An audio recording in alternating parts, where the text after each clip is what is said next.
Welcome back, everybody, to this episode of the Journey to Legacy podcast. I am your host, Wayne Veldsman. Today, we are interviewing Miss Abbie Westgate of Healing Blue Hearts. Abbie was actually a police sergeant in the UK, and she is now a resilience coach, helping to deal with things like stress and burnout and anxiety for frontline workers. Pretty unbelievable transformation when you think about the police.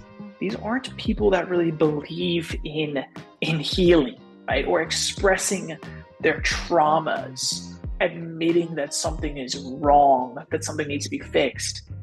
Abbie went through that while she was in the force and realized that there is not just more to life, more to her purpose, but she has so much more to give, and that all of these other frontline workers need to learn, need to grow. So she started Healing Blue Hearts. You're going to learn some amazing stuff today. I'm super excited. Let's go ahead and hop right on in to this episode with Miss Abbie Westgate. Abbie, thank you so much for being here today. I'm excited to share your story. It's pretty unique. Tell everybody just a little bit quickly about yourself. So I am Abbie, and I am a former UK police sergeant. So I served in the police for 6 years, and that was my one-time dream job. So all in all, it was kind of like a 15-year career because of the preparation and the desire to join the job and all the things I did beforehand. But I always say that joining the police was over before it began for me, because I lost my mum a few weeks before joining.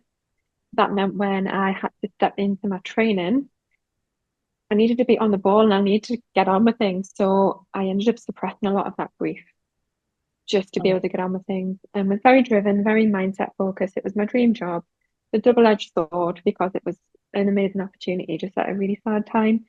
And I was thriving within that and got promoted within 3 years to my sergeant position. But there were things that were starting to kind of trickle out into my personal life. So I had a relationship that ended, like a long-term relationship. And there were just other things that led to a period of burnout. So when I hit the burnout, all the grief and everything else had been suppressed and had nowhere else to hide. So I was hit with ill health and then dealing with everything that I'd been suppressing at once. So it was a really difficult and challenging time for me back then. But because I'd been so mindset focused up until that point, in terms of just working on future facing, forward focused approaches to healing and health and growth, it caused me to really take a different path. It initially started with breathwork, and I found a breathwork session that gave me an emotional release, and it got me really intrigued about the world of somatic, so working with the body as opposed to the mind, and connecting the mind back to the body. And then that led to me working with an amazing coach, and he was trained with somatic therapy and nervous system regulation work. So after working with him, he taught me all those amazing skills. It literally, it gave me so much healing, like healing that I couldn't even like anticipate would ever be possible. And I was so passionate about these skills that I was like, this would be amazing for my colleagues. Like I could really see the real like benefits for people in the police force and in the emergency services. However, my enthusiasm was met with a lot of resistance. So in the police force, we used to kind of doing things a certain way, and there's a hierarchy, and it was quite difficult to, get this passion and enthusiasm out there in the way that I wanted. And I think that I could have done it if I'd just been persistent. But I probably would have taken about 10 years. It would have been snail's pace. And I didn't want to get to the point in 10 years' time when they're suddenly saying, oh, would you like to do that thing now? Sure. So I made the really challenging but exciting move to set up my own business. It's called Healing Blue Hearts. And that is to teach these skills and tools and techniques to people in the police force and the emergency services through one-to-one coaching, group coaching, and just education. And to do that, I left the police force, which was once my dream job, to move into something I just never thought I'd be doing, having my own business, work for myself, but actually living from such a place of like passion. Wow. Unbelievable. Crazy to hear that you said you never thought that you'd actually be running your own business or living sort of from this place of passion or your own authenticity. But story from your dream job in the UK police, becoming a sergeant. You said it was almost a 15-year journey. And then, unfortunately, like you said, your mom passed away, some other personal things. After being promoted, quickly after 3 years, hit this period of burnout. And, the traditional healing methods didn't really work, but luckily you found, you said mostly somatic therapy. And it worked so well that you're like, wow, you know what? A lot more people in the police force and the frontline workers need this, but you were sort of faced with resistance, right? Yeah. And that the resistance is mostly because you said that, I guess, that line of work is a little bit more like structured, if you will. Structured, and I suppose it's scrutiny and accountability.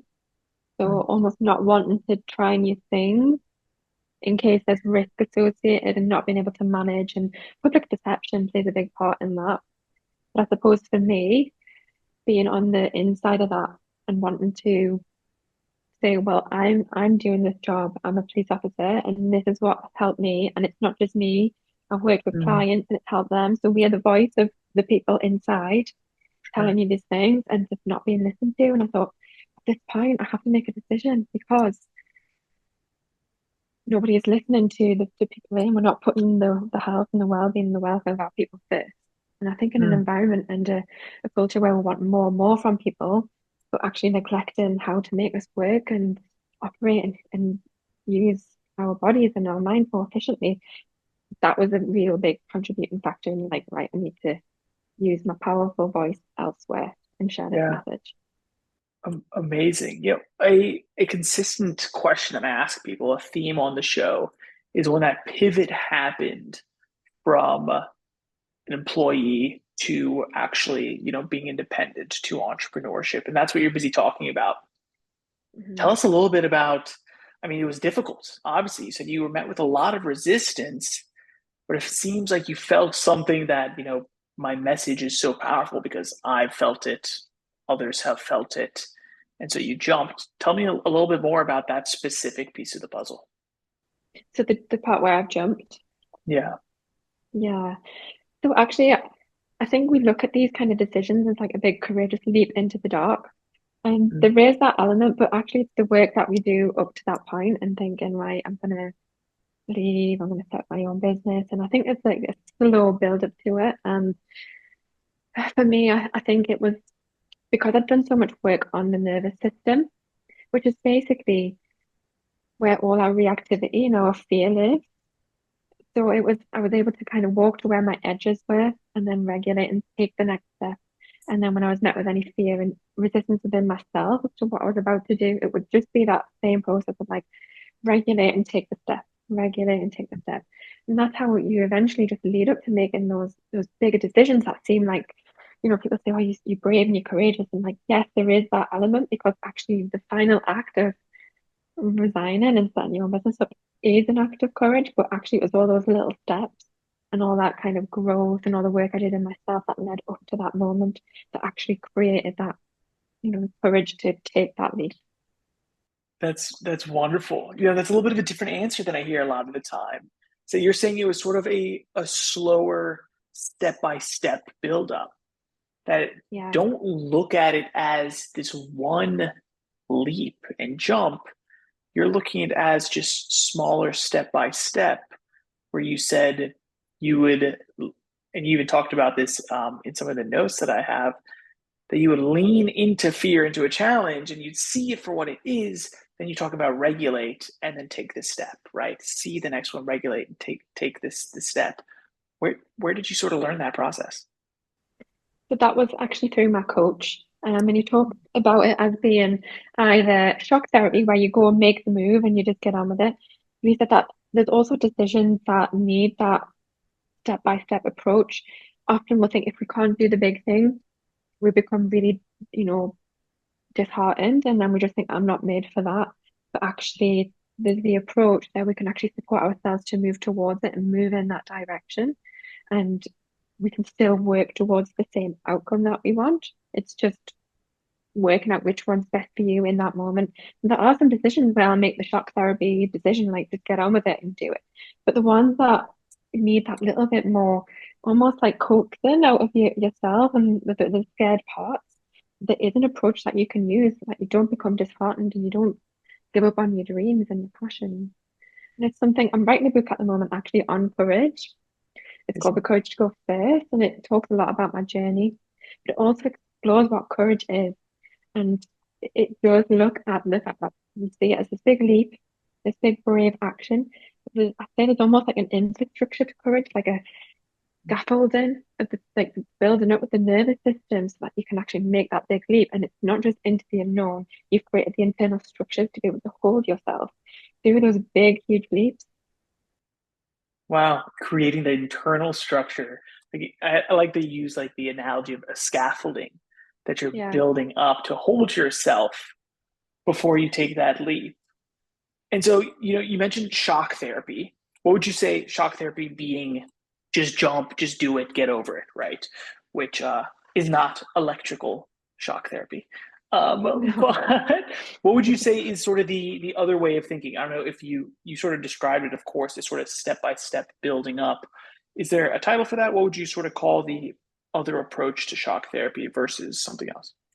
Yeah, so it's like titration. It's like that little stretch.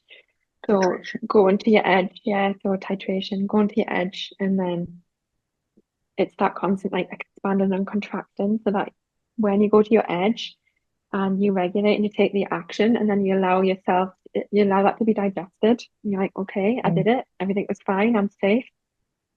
Then you go to your next edge and then you repeat the process. So yeah, the shock therapy, get in, get it done. And then there's the titration, the step-by-step approach where you're able to create that internal resilience. Amazing titration. So going to your edge and then regulating. What is that? Can you give us some like actual like actionable steps that maybe somebody that's listening, right? They're going through a hard time, personal or professional. They're getting stretched they're pushing the edge of their limits. They're scared. They're uncomfortable. What is sort of the step-by-step process of how this sort of quote unquote regulation that you mentioned works and the process of moving forward? Yeah, sure. So I would give you two elements to this answer. So I'll give you one in terms of practical tool that isn't necessarily linked to the regulation, but forms part of the process. So sometimes when we have something that feels overwhelming, we're seeing like the bigger picture of it. So if there's something like that in my life, I've learned to create just the next three actions. So if it's like a project, so if I wanted to create like a masterclass now, I would, instead of just thinking I need to create a masterclass, it's so much work, I would break that down and think, what are the next three steps? Just really small, simple steps. And that actually sometimes can reduce stress and give you a bit of clarity. And when you're like, oh, well, I ticked that one off and then tick that one off and tick that one off, you start to think, I've made some progress. What's my next three? Nice. So that's kind of Nice. the external tool that I like to use. And then with internal tools, for the nervous system regulation work, there's a few ways you can do it. There's somatic breath work or just any form of breath work is really good to help you just to come back to a place of regulation without you really needing to know the theory behind it or to have put any of that into practice in your life. So it's very good for people who are just new to the whole concept of nervous system regulation. Breath work, especially like the active breathing, and then when we switch to like a more relaxing breath, um, that is a really good process. And then for those who are really interested in the wider dynamics and the wider application of nervous system regulation work, there's something that I use called the polyvagal theory. And that Polyvagal theory. polyvagal theory, yeah. And it basically, most of us will be familiar with fight or flight in the nervous system Mm, mm, and maybe freeze. But it's essentially just works on the concept that we've got two parts of the nervous system and the sympathetic and the parasympathetic. And I was taught a really easy way to remember it. So S for stress, P for peace. So we need both. We need times of activation and we need times of rest and digest. But the nervous system's a little bit more nuanced than that. And we have range within those parts of ourselves. So it's just learning how to go into those states and create mm. flexibility so that we're not getting stuck in them because it's getting stuck in them that actually causes the stress and the burnout. Wow. Um, and it's if you can start from a place of really small things in your life that are causing you a little bit of stress and learn to regulate as opposed to trying to go to the bigger things. Nice. And that starts to build up your resilience. And Beautiful. then the polyvagal theory adds that actually there's a third element that sits within the rest and digest, and it's connection back to your own heart, the warmth of your own heart. So that's how you start to bring safety back in and you start to bring connection and love back in. That's the part that's really untrained within ourselves. So it's quite it sounds complex, but it's quite a simple thing to teach someone because we have this Sure. human experience. Nice. So it sounds to me, I'm loving this a lot, by the way. Um, and I ask a lot of questions selfishly because there's things that I can actually implement as well. And so first off, you outlining that, if there's a big stress, a fear, a challenge, an obstacle in your life, outline just the next three simple steps, small, simple steps, right? And then it doesn't seem like such a big thing. And you start to gain momentum and you see, wow, okay, nice. I'm making progress. I've accomplished this. And then after that, just the next three small, simple steps. Yeah. It's a very like physical thing. I think that's an amazing takeaway for everybody that's listening. And then after that, you're talking about sort of nervous system regulation, having to do with breath work, somatic breath work, as well as this now concept of I like how you put it, stress on one side, peace on the other side, where you need both. And then at the end, it sounded like you're talking a little bit about self-compassion, almost having empathy for yourself. Is that right? Tell me a little bit more about that. What am I missing there at the end of like, the work on yourself? Yes, I think that's probably my description of how I've described connection as opposed to your understanding.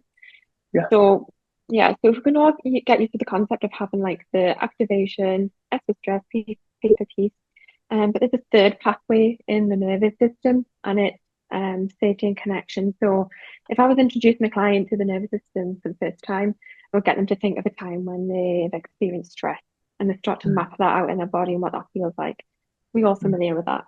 And then sure. a time when we felt disconnected, maybe burnout, shutdown, avoidance. A lot of people can also be very familiar to that. And then the third is, can you tell me a time when you felt safe, connected, in deep love, happiness, and joy? And just really start to bring that side of the nervous system back up because that's the one we're really quite disconnected from.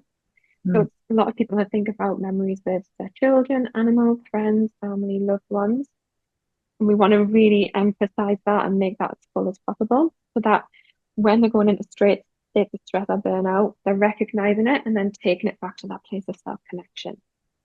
no, So that's where we kind of start to reduce the stress and just sit in a much more healthy place, a connected place where we can think more clearly, we can show up better in our careers and our relationships. And it mm, starts to create neural pathways the more that you do it.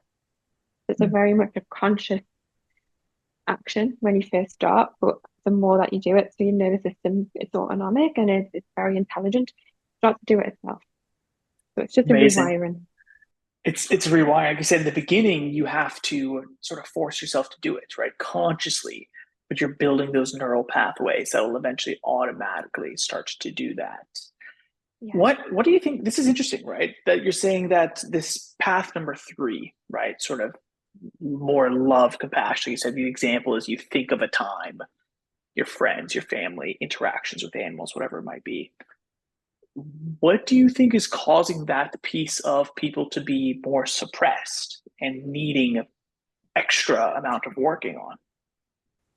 Yeah, so it's actually the youngest piece of our nervous system. So the shutdown, red, rest and digest is the oldest piece, and we're talking, I think, billions of years in terms of our evolution. And if you think back to if we, in hunter-gatherer days, actually just we weren't at the top of the food chain.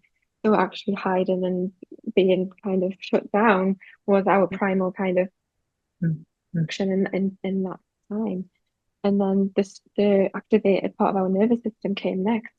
And then it was the mammalian system that came online, this green connection. I call it green because we associate colours with them. So yellow, stress activation, peace, parasympathetic, red, and then green for the connection and the love and the warmth.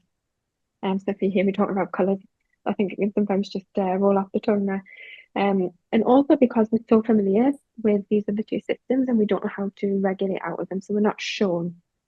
So it's almost like a remembrance because it's all there within us, and then we just have to teach ourselves to remember those parts of ourselves. Teaching ourselves to remember those pieces and the three pieces to tap into: the red, the yellow, the green. The rest and digest is yellow. That activated piece is red. And this connection love is green. Yeah. I like how simply you put it that way, and like people can start to associate that and feel it. Let's take a few steps back, right? Because I love to talk about people's journeys and sort of like their come up here. Being in the police force, I think, is something that not a lot of people understand. And then you're talking at the same time a lot of mindset work, maybe for you started around that same time, if that's correct. Tell us a little bit about that environment, right? Everybody that listens to this podcast is all about growth. And so what's growth like in the police force? And then how did you start to relate that and push towards mindset work? Yeah, so I actually found I've always been quite growth orientated and it's like quite ambitious, wanting to work on myself. And I found it actually really quite a lonely place in the police because there weren't many like-minded individuals. So I almost had this Wow. double life where when I started my Wow. own kind of work on the mindset, I was doing all these incredible like courses and like learning all this stuff like almost in secret. And then I would go back to work and I wouldn't really be sharing any of it. And for many years I had this double life. And it was Wow. mainly just reading books and podcasts and going to lectures. And, I had a group coaching program that was very mindset focused, very forward focused. And yeah, so that was quite difficult to find like a meeting of minds in the job. I'm sure if I can just pause you there, right? What do you think first sparked this interest, excuse me, in mindset development, especially when your environment, the police at that time, isn't like that at all? What sort of sparked this interest, and then you started to live this quote unquote double life? Yeah, so I think I've always had that in me. I've always had um just a bit of a spark within me to be like, oh, how can I, do this better? How can I, learn something new? Like that growth mindset was always within me, like from being very young. Um, and then I really got into it around 2020 in the lockdown period. Um, and I discovered a podcast that actually just really quite caught my attention, and it was very mindset focused. And I thought, it's been a difficult time. I lost my mum. I've had a lot of grief. And all of a sudden, I found this new kind of direction that was very motivating and forward thinking, and I could see growth and change and progress as you do with the mindset world. You get quick wins, you see your progress, and it can lead into that false sense of security, like I'm doing really well, like this is what success is, moving on to the next thing. It was very much success that came from the mind as opposed to success and drive that comes from the heart, which is where your passion and your drive actually lives. So there was a definite difference. So in the somatic and nervous system work, it was like ambition that came from the heart. And I think that's why I ended up starting the business, because it was like connecting me back to that purpose and being of service and wanting to help others, as opposed to how many boxes can I take off? When can I get to Sure. the next level? Like how many things can I do on my list today? It's very different shift.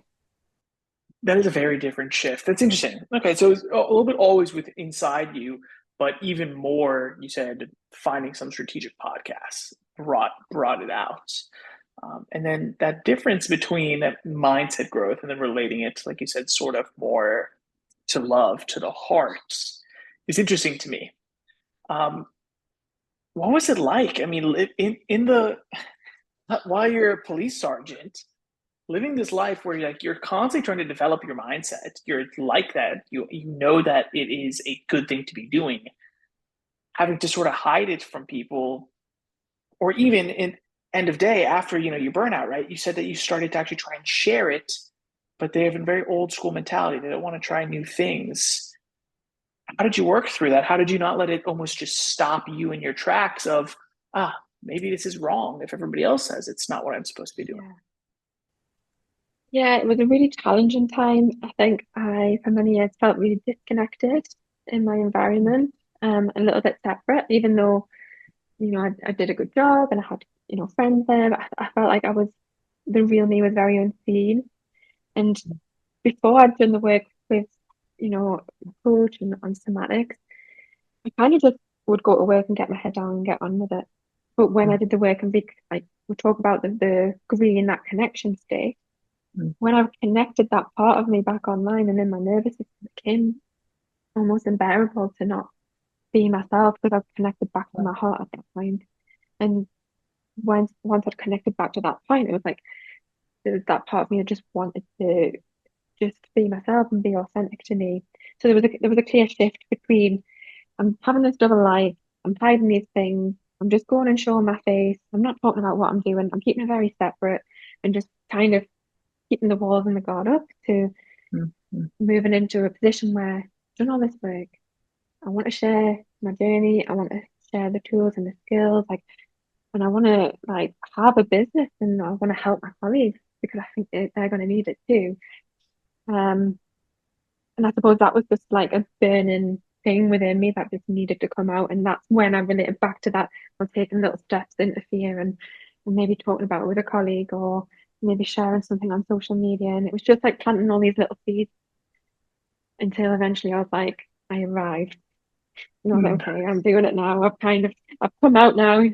Here I am. That's so awesome, Abbie. I mean, the little steps piece is super actionable, and I think everybody can relate to Mm, that a lot, which I'm so happy that you shared that. It's interesting that you're saying that in the day to day, you were almost just bearing it down, right? You would go, just show your face, right? Kind of hide what you were really feeling until you finally got this third connection piece of the puzzle and realize, this is actually truly who I am. And so mm, then small steps of conversation here, conversation there, sharing on social media is what led you to finally take the last step. Not this huge jump or leap, just another step of actually leaving what at the time was your dream job, your dream career, to go into something that you never thought you would do. And so then you started healing Blue Hearts. Tell us just yeah. a little bit more. Go ahead and brag about what you're doing. Okay, yeah. So the name, I'm not sure what it's like where you are, but we refer to the emergency services, especially those on the front line, as the blue light services. Correct. And um, I really liked the healing element of it because it's not something that was ever really talked about. And I think if I mentioned the word healing in a police station, like my colleagues would have just laughed me out of there. So there was like a real reclaiming of that. But it was really important to me to kind of for that to be what I did going forwards and showing them actually like it's okay to talk about healing and this is how we're going to do it. And I basically set it up and I was already working with clients one to one before I had Healing Blue Hearts, but this became me just really getting clear and saying, this is what I want to do, this is who I want to work with, and really showing myself and putting those skills and tools and techniques out there in front of my audience, other police officers, other emergency services who can actually have access to something that's completely different without relying on Wonderful. the police force or the fire service being on board. So Sure. it was kind of like my expression of all the things that I wanted to do to help people, but putting it into a business. Wonderful. Wonderful. So you're truly now a resilience coach, right? Helping these frontline workers, police force, emergency workers is a good way to put it. I think that blue is at least it definitely resonates in the US. I think mostly worldwide that Mm, resonates. And I love the piece where you're saying it's a way for them to go outside of the police force or outside of the fire station. They don't just need to rely on that training, which those individuals are probably taught rely on us, right? We're giving you the appropriate training. We're teaching you the way. Yet what you found out was that there was a different and a better way. And now you're bringing that to so many of these people that need it. Yeah, and there's like three key pillars within, Blue Hearts and my Blue Hearts program, and it's heal, reconnect, and elevate. Because to be able to grow and transform and create long-lasting change within our life, like those other two steps are so fundamental. So healing your own past clears the path for the future, and then reconnecting back to yourself and back to your heart, so that you know what your purpose is and you know actually who you are and what you want. And then from that place, it's like creating a runway for you to take off. And that's essentially the transformation that I take people through, that heal, reconnect, and elevate. Wonderful. Heal, reconnect, and elevate. Heal your past, your traumas, reconnect with yourself, your purpose, and the elevate, giving them sort of a runway to take off. And so, Abbie, there's no doubt in my mind that this is all sort of relating a lot to the legacy you want to leave on this world. Legacy is obviously an interesting topic to me. The name of the show is Journey to Legacy. Let me ask you, what does legacy actually mean to you? Just the term, the definition, and what do you think will be your legacy? So yeah, my personal definition of legacy, I just see it as leaving the world a little better than how you found it, essentially. And then for my personal legacy, I would love it if this what I'm really talking about and the message I have becomes shared into the emergency services and becomes something that new recruit comes to speak, and they're taught how to regulate the nervous system, or they're taught about the nervous system, and to know that that's been my intervention and impact. I would leave this world very happy if that was to be the case. Amazing. Well, there's no doubt in my mind that it's going to be, right? By sharing your story, you're absolutely giving other people the permission to change, right? To actively share their own, to walk a different path than the path that they're surrounded with, right? Especially in something that's as structured as a police force. Abbie, thank you so much for sharing. I greatly, greatly appreciate you being here today. No, thank you for having me. So everybody out there, thank you for tuning in. What did you think? I appreciate you so much for being here today. Man, we learned some awesome stuff. I love this piece of just taking the next 3 simple steps, right? When you come to an obstacle, a challenge, something is stressing you, so simple, right? Just break it down, simplify it. Don't make it something bigger than it needs to be. And then of course, right, if you want to get another step further, helping your nervous system regulation, breath work, right? I talk about mindfulness and meditation all the time. Abbie is talking about somatic breath work or somatic therapy, something that I need to go research some more about. But unbelievable story. There's no doubt in my mind she is leaving an amazing, amazing legacy. So thank you all for being here today. If you haven't heard yet, come join the Journey to Legacy community. You're invited. It is a place where like-minded people like Abbie, she is now on the inside. Come join her. Come gain access to her and to experts like her. This is a place where like-minded people are coming together to grow each other, grow themselves, and help to change the world. Leave in a better place. That is the legacy that we are working to leave. Come join us. Help us to leave this legacy.